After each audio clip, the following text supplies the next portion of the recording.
नमस्कार दोस्तों, कुंडली विश्लेषण कार्यक्रम के तहत आज जिस जातक की कुंडली प्राप्त हुई है वो बनारस के रहने वाले हैं। वाराणसी के सौरभ सोनी जी की कुंडली है। आपका प्रश्न है कि कुंडली में चिकित्सा व्यवसाय संभव है या नहीं, यानी चिकित्सा के क्षेत्र में पूरी तौर तरीके से ये लगे हुए हैं और इसमें सफलता का योग है या नहीं। तो इससे पहले का जो वीडियो रहा है उसमें कोई भी जातक अगर चिकित्सा के क्षेत्र में तैयारी करने का इच्छुक है तो ग्रहों की जो दशाएं थी वो आपके समक्ष प्रस्तुत की गई थी। अगर आपने अभी तक वो वीडियो नहीं देखा है तो प्लीज़ आप उसे, इससे पहले चिकित्सा के क्षेत्र में अगर आप प्रयास कर रहे हैं, मेडिकल लाइन में जाना चाहते हैं तो ग्रहों की कैसी दशाएं होनी चाहिए उसे आप देख करके पूरी तौर तरीके से समझ सकते हैं। इसी के क्रम में सौरभ सोनी जी की कुंडली को देखने का सुअवसर प्राप्त हुआ है। आइए इसका विश्लेषण करते हैं। सौरभ सोनी जी की जन्म तिथि 23 नवंबर वर्ष 1999 है। प्रातः 5:25 वाराणसी उत्तर प्रदेश इंडिया में आपका जन्म हुआ है और पूर्णिमा तिथि को आपका जन्म हुआ है और पूर्णिमा में चंद्र बल प्रकाश से युक्त होता है। अब आते हैं जन्मांग, इनका चक्र देखते हैं। इस चक्र में अगर हम अवलोकन करें तो जो लग्न है वो तुला लग्न के जातक हैं। लग्नेश शुक्र भगवान हैं।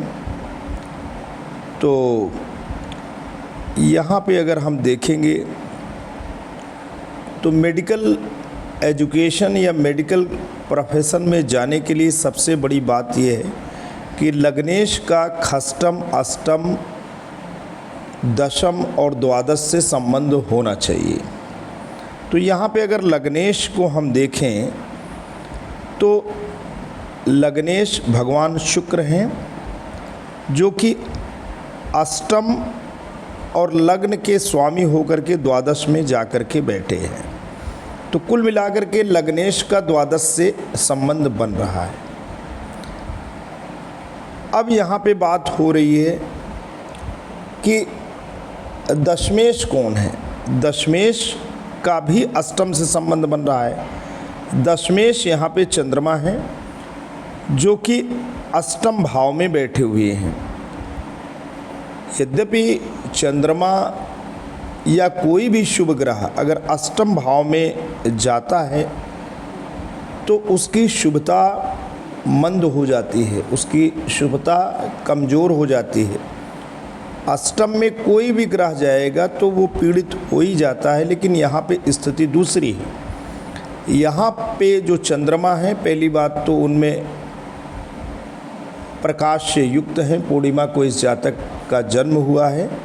और दूसरी बात, चंद्रमा जब 2 नंबर की राशि में रहते हैं, वृष राशि में रहते हैं, तो चंद्रमा उच्च के होते हैं। उच्च के चंद्रमा अपना ज़्यादा से ज़्यादा प्रभाव देने में सक्षम होते हैं। तो यहाँ पे दशम भाव के स्वामी अष्टम भाव में चले गए हैं और ऐसी राशि में चले गए हैं जो कि उनकी उच्च की राशि है।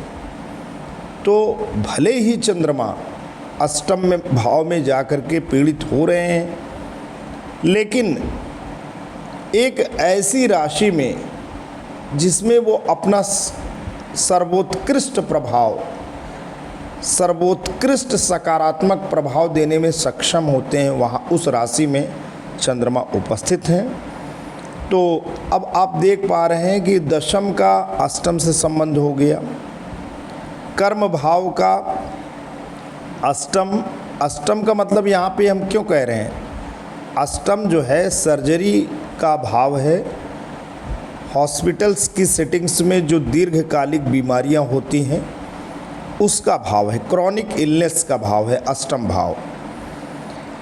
अब लग्नेश ना केवल अष्टम में लग्नेश की राशि है,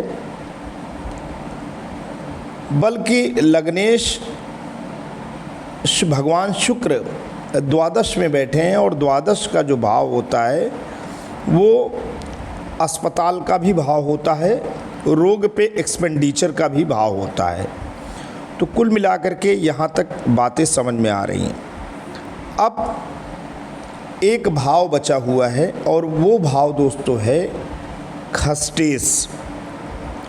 तो छठे भाव में अगर हम देखें सौरभ जी के, तो यहाँ पे मीन राशि है।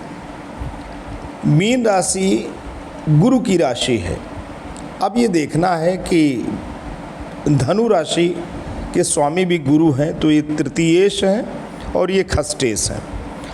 तृतीयेश और खस्टेश होके गुरुदेव बृहस्पति यहाँ सप्तम भाव में मेष राशि में अपने सखा की राशि में यहाँ पे आए हुए हैं।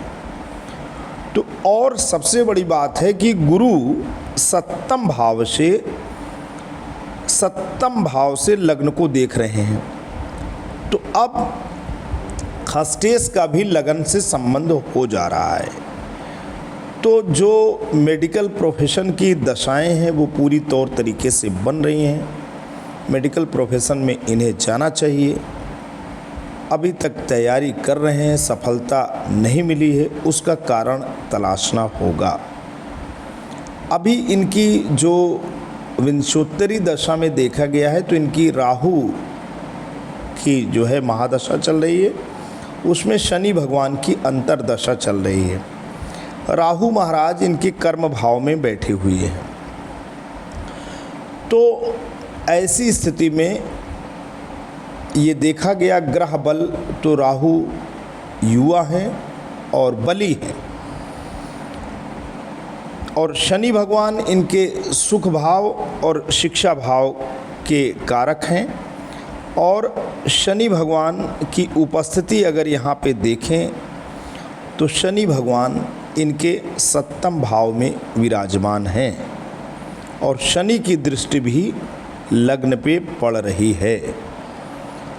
तो कुल मिलाकर के इस समय की जो स्थिति है वर्ष 2028 तक की, इन्हें राहु की महादशा और शनि की अंतरदशा से गुजरना है। और दोनों ही जो ग्रह हैं, ख़ास तौर पे ये जो लग्न है तुला लग्न की कुंडली है, इस कुंडली में शनि भगवान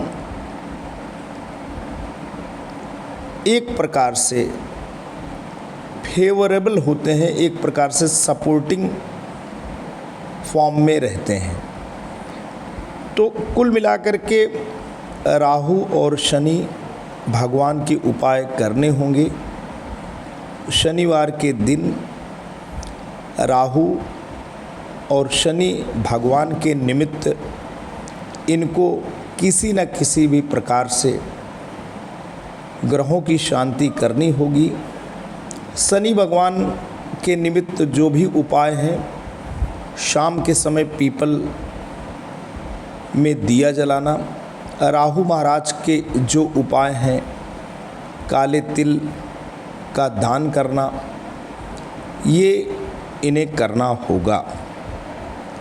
तो इस तौर तरीके से इन्हें कृपा प्राप्त होगी और इनका जो चयन है, जो अभी तक किसी न किसी भी प्रकार से अवरोध के शिकार हुए हैं, अब इन्हें अवरोध के शिकार का कोई भाजन नहीं बनना है। इन्हें मेडिकल की फील्ड में सफलता को हासिल करना है। तो आज के लिए इतना ही। सौरभ सोनी जी की कुंडली का विश्लेषण हो चुका है। आप अपनी भी कुंडली हमें भेज सकते हैं और विश्लेषण करवा सकते हैं। बहुत बहुत धन्यवाद।